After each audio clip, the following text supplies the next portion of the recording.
5 సంవత్సరాల నుండి మోకాళ్ల నొప్పులతో బాధపడుతున్నవారు. చికిత్స తర్వాత. అందరికీ నమస్కారం అండి. నా పేరు జూలూరు కళావతి. నేను నాగర్ కర్నూలు జిల్లా అచ్చంపేటకి వెళ్ళి వచ్చానండి. నాకు 5-6 సంవత్సరాలకెళ్ళి మోకాళ్ళ నొప్పులు విపరీతంగా ఉన్నాయి. నేను ఎక్కడ చూయించుకున్నా తగ్గలేదు నాకు. మా బాబు వాళ్ళ ఫ్రెండ్ వాళ్ళ అమ్మ ఇక్కడ చూయించుకున్నారు. ఆమెకు తగ్గిందని చెప్పారు. ఆ బాబుండే ఆంటీ ఇక్కడికి వెళ్ళి చూయించుకోమని చెప్పారు నాకు. నేను ఇక్కడికి వచ్చానండి. నాకు 15 రోజులైంది నేను ఇక్కడ మెడిసిన్ వాడబట్టి.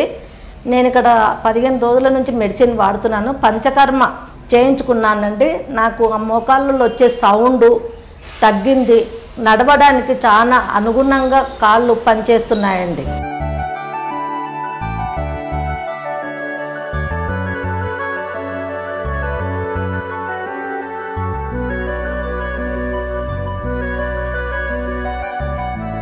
RJR Herbal Hospitals.